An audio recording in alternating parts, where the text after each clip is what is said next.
Hi, I'm Cassidy Mitchell, and welcome to Campus Connections, the podcast where we celebrate the people, stories, and journeys that make this campus home.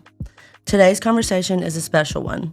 Our guest's connection spans decades and roles as a student, a dedicated staff member, and now, through a new lens, as a Lyon mom. Her story reflects what this podcast is all about, how this college is not just somewhere to earn a degree, but rather a place that grows with you through every single chapter of your life. From back then to walking this campus alongside her daughter now, I am so excited to welcome Miss Cindy Barber to Campus Connections. Thank you so much, Cassidy. That's so sweet. Oh, I'm so happy to have you here today. So we'll just get the ball rolling. When you think back to your first connection to Lyon College, what comes to mind? So it's interesting that you said first as a student, because my connection with the college actually started much earlier. We moved to Batesville in 1972 when I was about 8 years old. And my mom wanted us to get integrated into the community and make friends as soon as possible. And so what did she do? She got us involved in the community theater, which met at that time in Brown Chapel. It was a fabulous time for community theater. There were so many very well done productions, and my sister and I would join the chorus, and we made new friends. A little bit later, my mother and my father both served as adjunct faculty at the college. Okay. So we were always attending events, going to the Highland Games, making friends, going on campus. So I had a long-standing connection from an early age. Yeah, that's amazing. Just hearing also, as you know, I have two kiddos who are experiencing campus from that new way. And so it's really beautiful to hear that you had it from an early age, that college perspective, and you were on campus. And then in some ways, it wasn't such a sort of, big challenging jump when you wanted to become a student. Is that correct? That is correct, but there is a little twist. I very much wanted to leave Batesville for a while, and I went to Hendrix College the first year. Okay. But I missed being here. I wanted to come back. My parents were annoyed with me.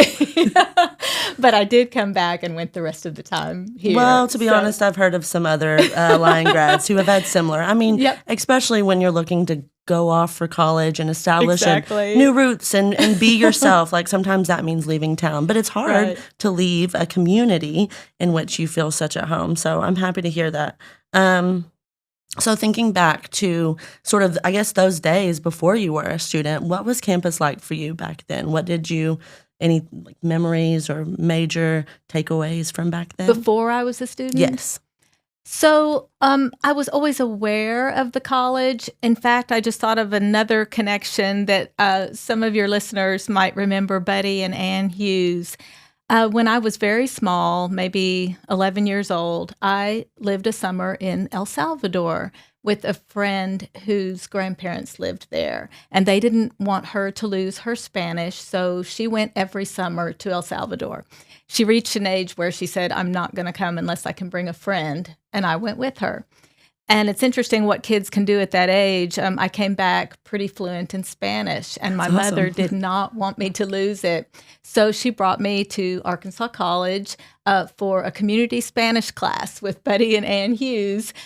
She and I came together, and that's a very strong memory because we came for probably a year to classes. So I already felt like a student. Yeah, way before you From were a enrolling. very young age. I love that. And I love that the college was offering those opportunities. So just a random aside, but do you have any Spanish left in you? Interestingly, I don't think I do, but my husband and I were in Costa Rica with our older daughter a few years ago, and we were on this wild taxi ride through the jungle, and we started thinking we were getting abducted.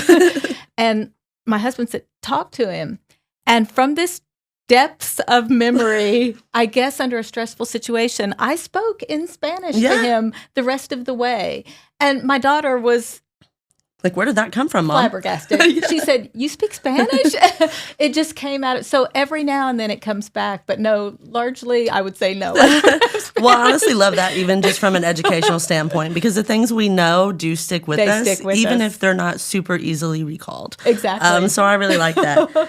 So jumping back a little forward, when you started, I guess when you were at Hendrix and you were thinking, this maybe isn't right for me, I'm looking to go back to Lyon, what sort of made that, helped you make that decision? I was in love. So I had already met my husband. And I wanted to come back. I still wanted to get a good college education. I didn't want to give up on that dream. And I knew that I could get it here. And my parents both said, we told you that a year ago. But sometimes it's hard as a parent to keep that "I told you so" out of your mouth. Exactly. But I love that. So describe, to the best of your memory, when you started back here at Arkansas College as a student. What was the sort of campus culture? What do you remember from being a student and then taking those classes here? Even though I was very familiar with the college, I remember being nervous coming back. I didn't like the thought that I was going to be a year behind getting to know everyone in my class. I remember feeling strongly that way.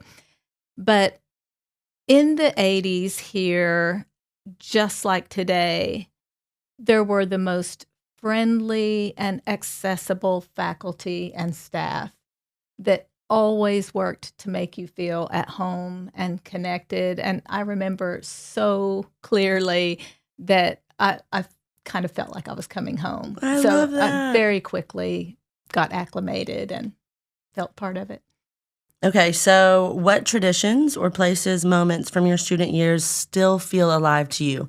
You just talked about the friendliness and openness of our faculty and staff, but are there any other sort of traditions or spaces on campus that bring you back to that time? Definitely Brown Chapel, which is now Sloan Auditorium in Brown Fine Arts Building, but I slip and still call it Brown Chapel because I spent so much time in there as a child in community theater productions. I took organ lessons from Herman Hesse in that building on that organ. So every time I'm there, I definitely feel at home. I love that. And you're still very active in the chapel. I mean, you're often playing piano for our events and that kind of stuff. Yeah. That's when I remember as a student oftentimes seeing you in the chapel and seeing you all over. But it has changed, but it still feels the same. It has changed in appearance and it's been remodeled, but it still feels the same to me. I love that. Yeah, and I've noticed even slight changes overall, but the consistency of that space has been that. For me, I can't imagine how it feels like that for you as well. Definitely.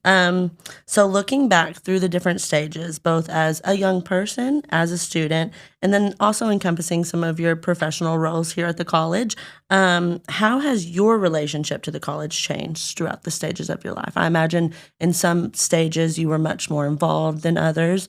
I guess talk through a little bit of that time after graduating and becoming an alumna, and then how long was it before you came back as a staff?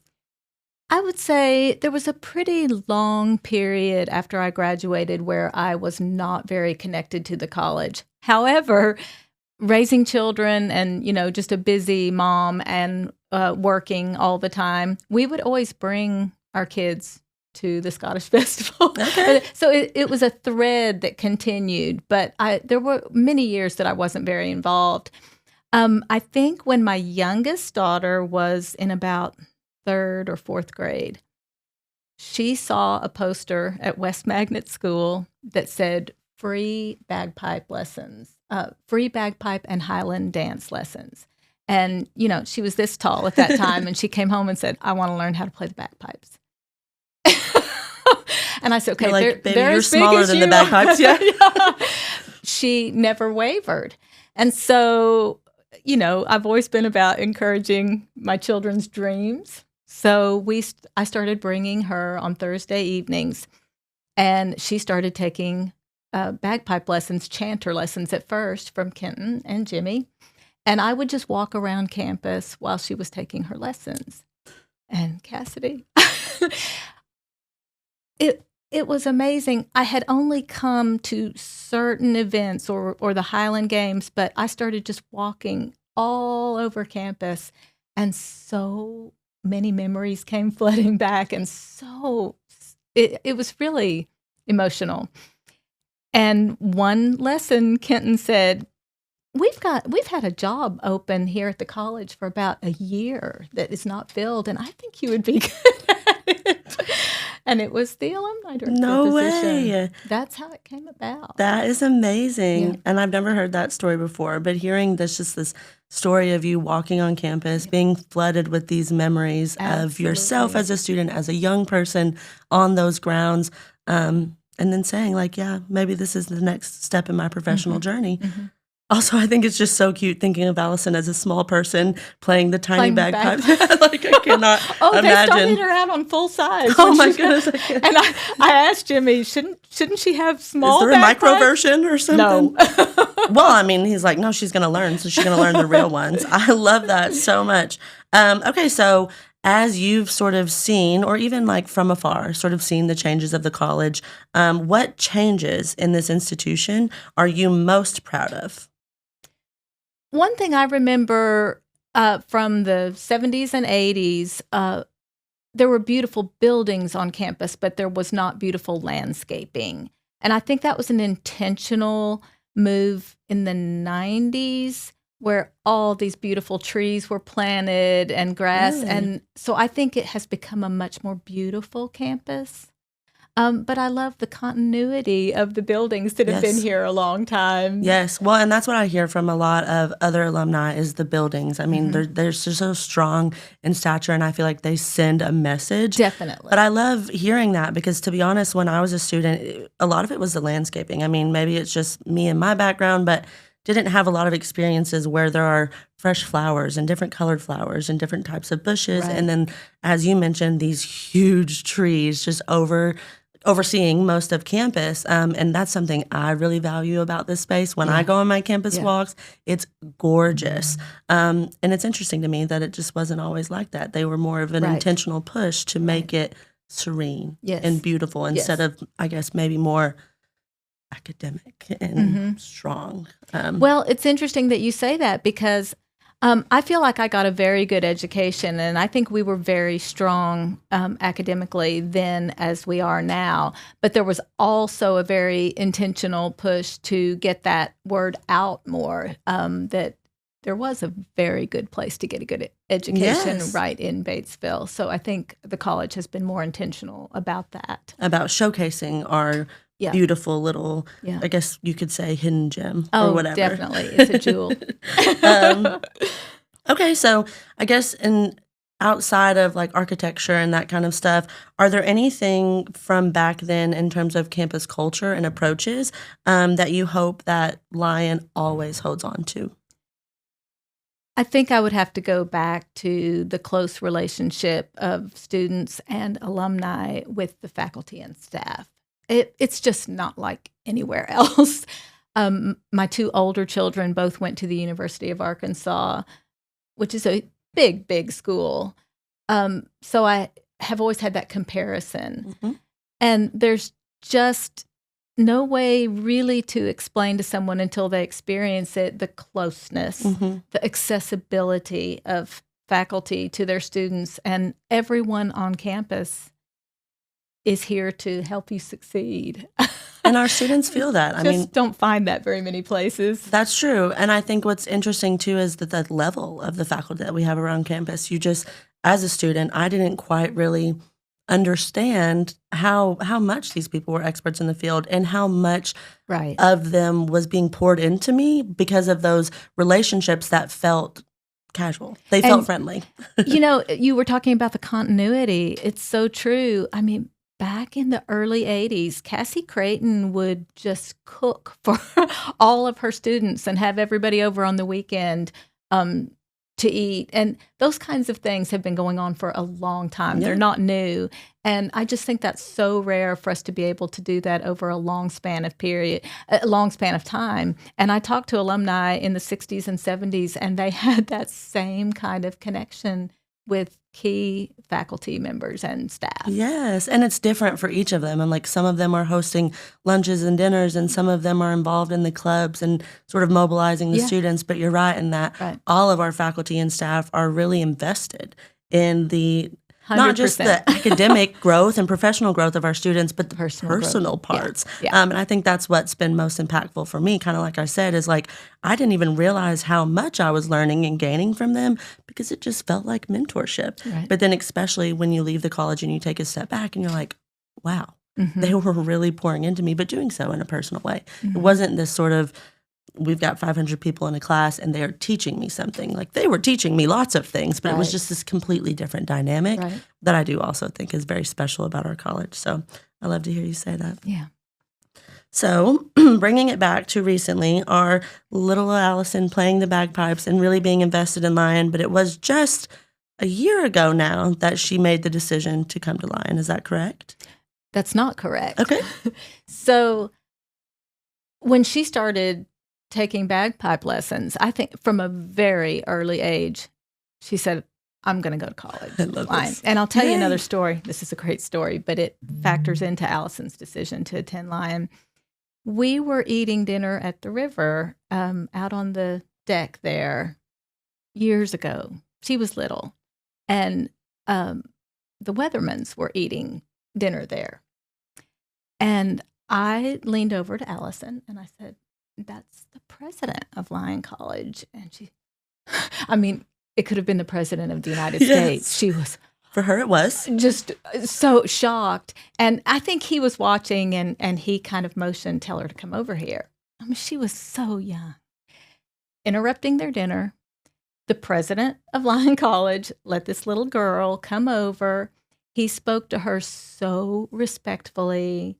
You know, he didn't pick her up or anything. He was just like, do you know where you want to go to college? I mean, I want to say she was 6 or 7.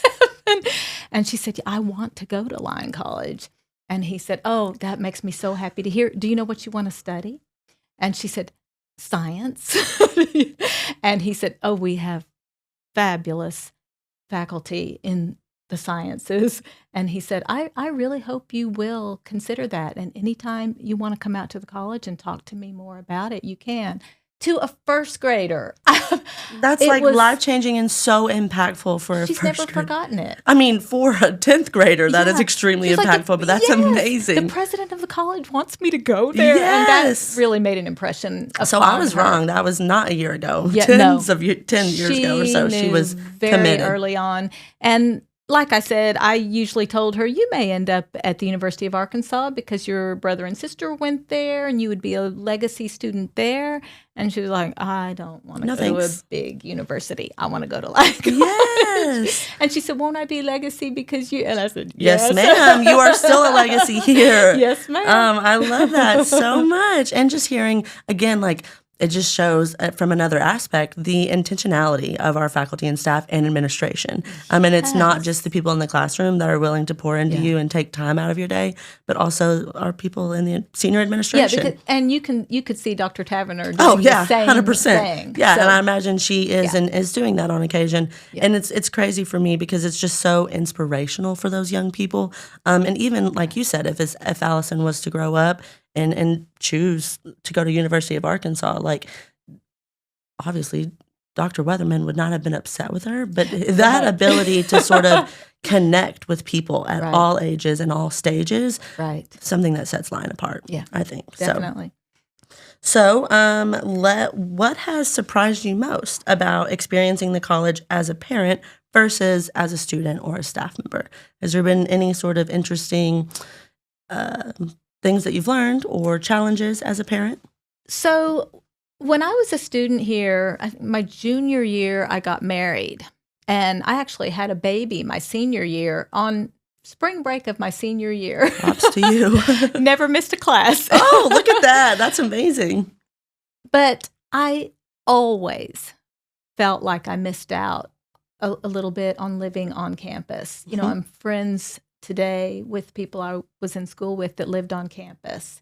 And they have a connection and they have memories that are different than mine. Mhm. So early on, when I knew she was serious about attending Lyon, I said, you're going to live on campus at least a year. And now she's in her second year. Yeah. And so I love everything about that. The fact that she's just living in the dorm and making friends on campus and involved in so many things. that I didn't do. So I love kind of living vicariously through her. Yeah, well, and that's one of those things as a parent that you're, sort of learning, like you've had your experiences and you're like, let me sort of help you mold yours. It's not that you have to live on campus the whole time, but give it a try. Maybe have some of those experiences that I did not have. And I love to hear that too, because I think it's varying. I mean, me personally, I moved off campus middle of my junior year. And so I have a sort of split between some of those campus experiences and then living off campus, which I enjoyed living off campus too. But then when I think back at it, those were maybe some years where I'm like finding myself because I was doing a lot of solo and alone time, but nothing compared to the late nights in the dorms and the goofy jokes and this funny club. Yeah. Something special about being surrounded by all the people. Definitely. So what dorm is she in? So she started in Whiteside, but now she's in the pet dorm. Brian? Oh, okay. Does she have a pet with her on campus? Her roommate does. Okay. I love that. What's their little room pet? It's a little dog, Cersei. Oh, I love that. I always tell people too, like I had a dog on campus, which he was in ESA, but before we were a pet-friendly campus. And so Sebastian was one of the campus dogs before we had so many beautiful animals across campus. Listen, I have to tell you, my husband and I were both like, you want to move from Whiteside to Bryan? It's one of the oldest stores. She doesn't care. It's right there in the quad, middle of campus. That's my favorite part. She has a short walk to the MAC. She's SI, so... Short walk to work, short walk to class. Exactly. She gets to hang with a pup. That's a win-win-win, honestly.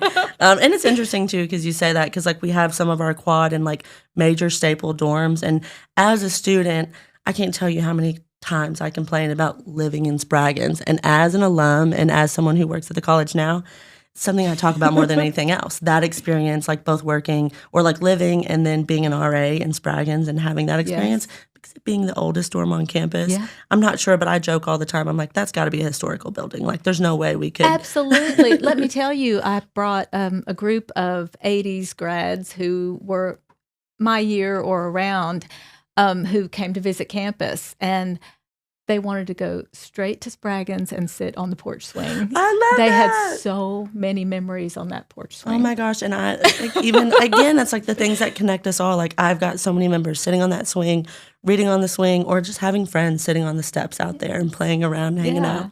I love that. Me too. Okay. So what moments have made you feel especially grateful that Allison is a student here?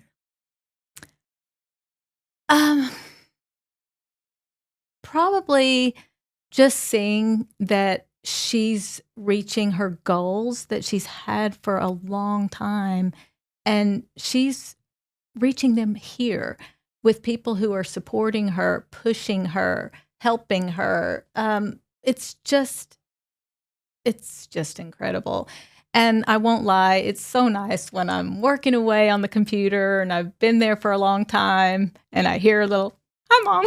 And she comes by to Pops see me. in to see you. I love that. Well, I love that. And then even going back to her achieving those goals that she set for herself so long ago as a young person, she's in our pipe band. Yes. She's piped for the groundbreaking of both the vet and the dental schools as our new sort of campus expansions. And she's studying science, correct? Right. So she's achieving all of those goals. She really did know from an early age. And I can't tell you how many times my husband and I would say, she'll change her mind before, which is when okay. She's in high school. She'll go somewhere else. She won't keep playing bagpipes. She won't do this. She is one of those people who was born knowing what she wanted to do, and now she's flipping it on you, where your mom said, "I told you so." Now she's saying, "I told you so." Exactly. Which is so perfect. True. Like, it's a little role reversal. That is so true. There were times, I'm embarrassed to say this, but I'll go ahead and say it. I said, "Allison, if you find out that Lyon is not for you, don't feel like you can't switch. You can go somewhere else. It might not be everything you've built up in your mind." Mm-hmm. Not for her. No. She's thriving. I love She's that. living her life. Okay, so let's make a little bit of a switch to sort of some of your view for alumni and that kind of stuff. So what do you think alumni are really looking for from their alma mater as they move throughout their professional lives? I know you mentioned personally, as most do, after graduating, people tend to take a bit of a distance from the college as they pursue their own professional and career lives. But what do you think they really want in terms of their connection with the college and what would bring them back in? So it's interesting. I've kind of learned there's at least kind of two different groups I would mention. There's one group of alumni who stay connected from day one. They walk out the door, they're still going to come back to everything. There really is a group that just never let that connection break. I love that. Yeah.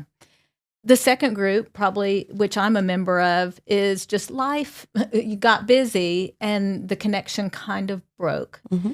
But then they reach a point where nostalgia, I think, is a big factor.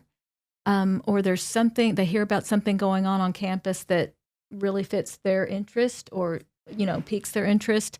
And so they get connected again. And I think, there's value in both those groups. And I think just most people tend to fall into one of those. Absolutely. And from your perspective, that group that sort of sees something happening on campus and then wants to re-engage, what is that sort of motivation for them? Is it like, let me share my expertise? Let me mentor some students? Is it kind of like that? I think it's often that. Of course, sometimes they will support it financially, but I think a lot of times they think, I have skills and information that I can help current Lyon students in this, profession or this occupation. I love seeing from just a cyclical view, because the reality is, as a student, we get so many of those community or alumni people who are pouring into us, who are coming back to campus. And then as someone who graduates, and maybe it takes a few years, but then you're like, wait a minute, I want to be that person too. Yeah. I want to be able to share and pour into those individuals as well. And I think some people don't have the confidence to say, I could help a student achieve their goals. But really, I think, almost everyone has something they can give back to help current students. In some way, shape, or form, which I think we'll continue to find those avenues for them involvement. I think so too. So how do you think that from the college and institutional perspective that we can best show alumni that they still belong here? So that's something that's been very important to me since I started working here. I want everyone to feel important. There's a natural connection between people who share the same affinity. So I see lots of connection between Greek. The fraternities and sororities stay very connected. Different different sports, they stay connected. But there's a lot of people that don't go Greek and they don't do a sport. And so that's always been a challenge to finding what were they connected to, what would keep them interested. In the last couple of years, I've done kind of regional alumni events. And what I've seen just time and time again is people who just want to connect with other Lyon grads. Yeah. They didn't have to have anything in common, but they both went to this small, special school in Arkansas. And that's the thing they have in common. And whether it's an individual faculty that they shared or a favorite place on campus that they shared, or they both loved using the study rooms in the library, or none of that is true. And they just know, hey, I went to this school and I know what it's like to be a college student and to be struggling and to be trying to grow as a professional.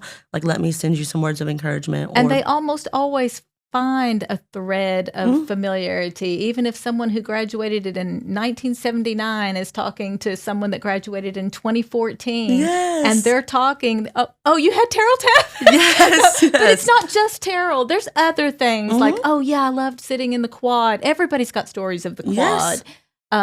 Everybody's got stories in Brown Chapel. There's just that continuity. Well, and that's where in a lot of, I think in the promo, but in a lot of the sort of verbiage that I use, it's the campus itself, but it's also the grounds, because as Arkansas College and Lyon College has evolved, we've had new buildings, we've had buildings burned down, and so some of the spaces and places do look different, but the grounds, the quad, the, couch garden, it's been there. I've told people so many times, they'll say, oh, I haven't been back to campus in 30 years. I won't even know where anything is.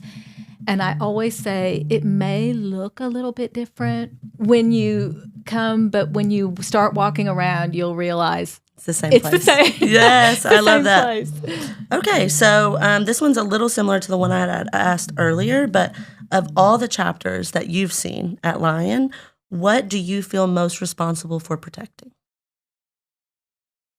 Like, what about our campus, physically or emotionally, how we feel here? What do you feel responsible for protecting? That's a really good question because I do feel very responsible. I'm very aware that it's a tough time for small colleges. And I very much want to help protect the continued existence of the college. I think it's important. Yes. It's incredible how amazing our alumni are and the continuity of the college. Yes, both the learning and the growth that takes place here. Yes. And at the same time, I very much wanted to keep the feel of Brown Chapel looming in the front of the campus. You know, I like that to stay continued. And then I hope we always, always have friendly, accessible, super talented faculty. I love that. Well, and I have no concerns when it comes to that. I know we'll continue to have the top of the line experts in their field faculty who continue to be passionate about not just what they're learning, but educating the next generation of people. Yeah, passion. I mean, that's such a good word. That's what you have to have. I'm passionate about Lyon College, and I think you are too. Yes. And I think it's important for people to keep that passion. Yeah, well, and I think that's something that I've always enjoyed about working with you. And so many people across campus are truly passionate. But I have people outside, friends, be like, why are you so excited about your job? I love it. Yeah. Like, I both love the job that I'm doing and the role that I play here on campus. But I also love this college and institution from a myriad of different facets, and really am kind of like you said, I do feel a little responsible for protecting what Lyon College is to me. Definitely. Which is kind of silly when you think about it from a, like, other people who are in their careers may not feel as passionate or as protective over their. Yeah, it's a feeling of protectiveness, definitely. I love that. Okay, so what we'll do to sort of wrap up is I've got a list of quick hitters. You're welcome to expand on them as much as you want. Some of them will just be kind of one-word answers or whatever. Cool. So one words are hard for me. Me too. I'm a talker. So one word that you would use to describe Lyon College as an institution. Special. I love that. Okay. Well, you already answered this. Campus spot that always feels like home. Yeah, I would say Brown Chapel. If you were going to choose one spot inside Brown, would you be sitting at the organ? Would you be standing in the back taking it all in? Probably somewhere on the stage, maybe off stage or at the organ. Yeah, I love that. In one word, how would you describe our alumni community? Amazing. Varied. So just so many unique, amazing stories. I love that. So, I'm going to wait till the last one because I know you'll have something interesting for that. Most talked about campus tradition from your conversations with various alumni. It kind of depends on the age or the decade of the group I'm talking to, but a lot of people have stories about climbing up in the top of Brown Chapel. I probably shouldn't say this, but I've had a student who recently, a current student, who recently told me a similar story. Yeah. But I've had those stories personally, and so I do think that is one. I love that you say it because I wasn't just going to mention it, but that is one that kind of ties us together. A lot of people, and this is kind of a specific era, but a lot of people talk about their Nichols trips. Okay. Yes. Absolutely. A lot of people have favorite stories about faculty or administration. A lot of people, since the tradition started, people love the Scott Walk. Yeah. Love it. And I can't wait for Allison to be able to do that because we didn't have it when I graduated. Is that the Scott Walk, the baccalaureate around the lighting your torch? Yep. I think that the Scott Walk maybe is not what we called it, but that was such an impactful experience for me. And I think it was really beautiful the way it sort of culminated, like matriculation and beginning your journey here. Yeah. And then lighting our torches and standing beside some of my best friends on campus and saying goodbye was a really sort of, I don't know, closing moment, a beautiful closing moment. And so another thing that I wish we could get back to is basketball in Becknell Gym was huge in the 70s. Yeah. Well, before that, 50s, 60s, 70s. But my memory in the 70s, the whole town would Like a packed out gym. pack that gym. There was the Duck Hill fan club because we had a couple of players from Duck Hill, Mississippi. Mm-hmm. And I remember my dad had a T-shirt that said Duck Hill fan club, and just the stands would be packed, and I would love for us to get back to that. Okay, no, I love that. And it's also both a memory and a tradition, but something like a goal that our current students and groups can get on board with. So another sort of one-word finisher, our alumni are at their best when they're using what they learned here personally and academically to live their best life. I love that. That's the best answer, because at the end of the day, while we want them to pour back into us as an institution, our alumni are most valued and it's most important that they are living lives of impact and happy in their lives. I love good answer. Okay, the last one, and it doesn't necessarily have to be a quick hitter because I know you helped compile our sort of ghost stories across Lyon campus, correct? So the last question I have for you is your favorite piece of Lyon history or folklore or ghost story or anything like that. There were definitely some good ghost stories. One of my favorite, because it's kind of the way I think that Lyon College folks just take things in stride. We all do. We learn to deal with challenges and keep going. There was a story of a play practice on the stage in Brown Chapel, and I'm not going to remember the name of the professor that was directing it, but as they were just rehearsing the play, the light in the room upstairs, where the camera would be or whatever now, came on. And there was no one up there, and it went off. And it came on again. And the director of the play said, well, the ghost is active tonight, so let's go. And they all just kind of went their way. It was so common that they all thought there was a ghost. And they were like, I hope I didn't butcher that story. Read the book. But it's a great story because the way they just took it in stride. Well, he's out tonight. So. Well, and honestly, that's so funny that you say that because I think for a lot of people across campus, when you hear our campus ghost stories, it's like, we always have skeptics that are like, But then for some people, whether it's the Spraggins ghost or the Alphen girl or the Brown, I've heard of a few there. Yeah. They're kind of just like, yeah, that happens. Yeah, that's we'll let that go. We have a good night, ghost. And there were some of those stories corroborated by many people. Various different stories. That's what I'm saying. I mean, I've heard quite a few, both alum and recent students talk about experiences in Spraggins, and I have my own experiences in Spraggins, and they are aligned. If you haven't read the book, I'll get you a copy. That's what I was going to ask. Do you still have copies of that book? Yeah, because actually I have not read that. I knew it was compiled, but I would love to read it.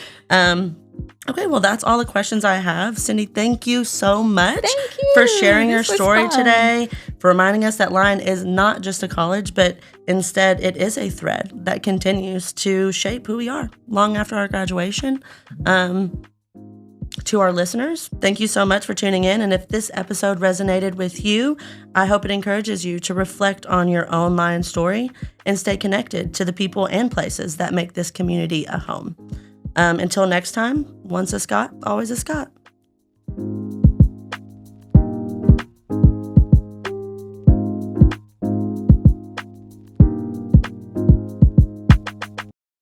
This podcast is sponsored in part by Lyon College and KILT Studios. Thank you to Jonah Winter for the intro and outro music.